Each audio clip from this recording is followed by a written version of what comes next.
IUPAC system क्या होता है? इसका पूरा नाम होता है इंटरनेशनल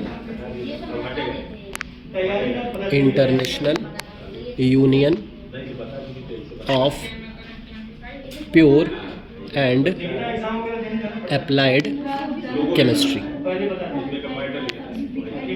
ठीक है, तो IUPAC ने ये बताया कि जो जितने भी सेम कैटेगरी के आते हैं, जो सेम कैटेगरी के कंपाउंड है, नेमिंग है वो कैसा होगा? सेम हो जाएगा, सेम रूल से हम करेंगे। ठीक है, जैसे क्लास में हम लोग क्या करते हैं, ग्रुपिंग कर देते हैं ना। जैसे किसी क्लास के अंदर हम लोग क्या कर दे रहे हैं, ग्रुपिंग कर दे रहे हैं कि अच्छे वाले जो बच्चे हैं, ठीक ना, वो क्या करते हैं, एक साथ बैठते हैं। ठीक है, जो बदमाश बच्चे हैं वो क्या करते हैं, एक साथ बैठते हैं। ठीक ना, घूमने वाले एक साथ, ठीक ना, केवल खाने वाले वो एक साथ, ठीक ना, तो सबके क्या करते हैं, ग्रुपिंग करते हैं। वैसे ही कार्बन वाले कंपाउंड में क्या कर दिया गया, ठीक ना, कि उसके लिए अलग अलग क्या कैटेगरी, उसके लिए क्या कर दी गई, डिवाइड कर दी गई, कैटेगरी डिवाइड की गई। तो उसके लिए क्या बनाया, एक IUPAC सिस्टम। ये कब आया? 1969 में। ठीक है, 1969 में ये एक बेसिकली किसी साइंटिस्ट का नाम नहीं है, ठीक ना, एक बेसिकली ऑर्गेनाइजेशन होता है जहाँ पे दुनिया भर के सारे साइंटिस्ट जो केमिस्ट्री के हैं, ठीक ना, 1969 से टिल अब तक, ठीक है, हर साल जिनेवा में इनकी मीटिंग होती है। ठीक है ना, जिनेवा में हर साल एक बार इनकी मीटिंग होती है। ठीक ना, उस समय जितने भी नए नए कंपाउंड्स हैं उनके बारे में क्या डिस्कवरी हुई, उसकी नेमिंग कैसे कर रहे हैं, वो सारी की सारी इन्फॉर्मेशन कलेक्ट की जाती है। ठीक है, तो अब इसमें नाम कैसे रखा गया, ठीक ना, तो देखो जैसे अगर मान लो एक कार्बन आ रहा है, ठीक है, तो इसमें बेसिकली होता है क्या, प्रीफिक्स लगाएंगे, प्रीफिक्स और क्या, सफिक्स। इसको बोलते हैं पूर्व लग्न और इसको बोलेंगे क्या, ठीक है, पूर्व लग्न और क्या, अनुलग्न। ठीक है, जैसे एल्केन्स होते हैं, एल्केन्स का अगर हम नाम लिखें, ठीक ना, तो सबके नाम के सफिक्स के फॉर्म में, सफिक्स जो होगा वो क्या लगाएंगे, हम एन लगाएंगे। ठीक है, एल्केन मतलब क्या, कार्बन कार्बन के बीच क्या होगा, सिंगल बॉन्ड होगा। ठीक है, उसके बाद एल्कीन आता है, इसमें कार्बन कार्बन के बीच क्या होना चाहिए, एक डबल बॉन्ड होना चाहिए। इसमें सफिक्स में क्या लगाएंगे, ईन लगाते हैं। ठीक है, और एल्काइन जब आता है तो इसमें सफिक्स में हम लोग क्या ऐड करेंगे, आइन ऐड करेंगे। इसमें कार्बन कार्बन के बीच क्या होगा, ट्रिपल बॉन्ड होगा। ठीक है, तो प्रीफिक्स में क्या यूज़ करते हैं, प्रीफिक्स में क्या यूज़ करेंगे, इट इज़ डिपेंड ऑन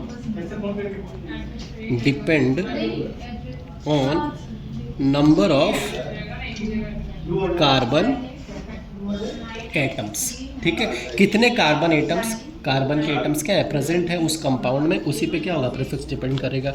जैसे मान लो किसी कंपाउंड में अगर एक कार्बन है तो उसका नाम होता है मेथ। ठीक है, पूर्व लग्न में क्या लगाएंगे, मेथ। अगर सिंगल बॉन्ड है तो आगे एन जोड़ देंगे, डबल बॉन्ड है तो ईन जोड़ देंगे, ट्रिपल बॉन्ड है तो क्या जोड़ देंगे, आइन जोड़ देंगे। ठीक है ना, अगर 2 कार्बन है तो एथ जोड़ देते हैं, 3 कार्बन है तो प्रोप, 4 है तो ब्यूट, 5 है तो पेंट, 6 है तो हेक्स, 7 है तो हेप्ट, 8 है तो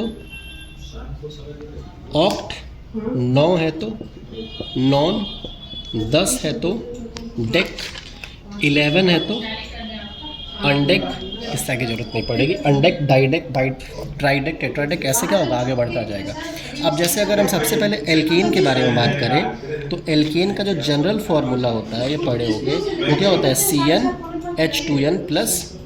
ठीक है, जहाँ पर n की वैल्यू कोई एक नेचुरल नंबर होगी, 1 2 3 4 5 एंड सो ऑन। जैसे मान लो n की वैल्यू अगर हम 1 पुट अप करें तो क्या होगा, C1H2 × 1 + 2, ये क्या हो जाएगा, CH4। अब इस कार्बन की वैलेंसी 4 होती है, चारों क्या सिंगल बॉन्ड से हाइड्रोजन से क्या हो गए, जुड़े हुए हैं। तो एक कार्बन के लिए क्या होता है, मेथ होता है, और सारे के सारे क्या हैं, सिंगल बॉन्ड से जुड़े हैं, तो सिंगल बॉन्ड से जो जुड़ा होता है उसके लिए क्या लगाते हैं, सफिक्स में एन लगाते हैं। तो मेथ है, आगे क्या लगा दिए, मेथेन, तो नाम क्या हो गया इसका, मेथेन। ठीक है, अब जितने भी सिंगल बॉन्ड से जुड़े हुए कंपाउंड होंगे सबके आखिरी में हम क्या लगा देंगे, इन लगा देंगे, और नंबर ऑफ कार्बन उसके अकॉर्डिंग क्या हो जाएगा, चेंज होता हुआ चला जाएगा। ठीक है, जैसे मान लो ये एक कंपाउंड होगी। ठीक है, तो यहाँ पर देखो कितने कार्बन है, 1 2 3 और 4। 4 के लिए क्या होता है, 4 के लिए यहाँ पे देखो क्या है, ब्यूट है, ब्यूट लिख दिए। सभी सिंगल बॉन्ड्स हैं तो क्या लगा दिए, ब्यूटेन। ठीक है, इसी तरह सिमिलरली क्या हो जाएगा, सिमिलरली एल्कीन के लिए हो जाएगा, एल्कीन के लिए। ठीक है, मान लो कार्बन कार्बन के बीच क्या होगा, डबल बॉन्ड होंगे, तो एल्कीन का जो जनरल फॉर्मूला होता है वो होता है CnH2n। ठीक है, यहाँ पर n की वैल्यू कभी भी 1 नहीं होगी। ठीक है, n की वैल्यू जब भी स्टार्ट होगी किससे, 2 3 4 5 6 एंड सो ऑन। अब मान लो n की वैल्यू हम रखें 2, तो C2H2 × 2 क्या हो जाएगा, C2H4। ठीक है, अब अगर हम बॉन्डिंग दिखाएं इसकी, तो ये तुम्हारी क्या होगी, कार्बन के साथ इसकी बॉन्डिंग हो गई। ठीक है, अब इसका नाम लिखना है तो 2 कार्बन के लिए क्या होता है, इथ होता है, इथ। ठीक है, और क्योंकि डबल बॉन्ड में क्या जोड़ते हैं, इन लगाते हैं, तो क्या हो जाएगा, इथीन। ठीक है, ऐसे मान लो अगर ये रहे 3 कार्बन है तो क्या हो जाएगा, प्रोपीन। ठीक है, 4 कार्बन होगा तो ब्यूटीन। ठीक है, ऐसे क्या हो जाएगा, depending on number of carbon atoms. ठीक है, सेम ऐसे ही क्या हो जाएगा, एल्काइन में हो जाएगा तो वहाँ पे आइन लगा देंगे। ठीक है, ब्यूटाइन, पेंटाइन, हेक्साइन। ठीक है, ऐसे क्या रखते हैं नाम हम लोग, एल्केन, एल्कीन, एल्काइन का लिख लेते हैं। ठीक है,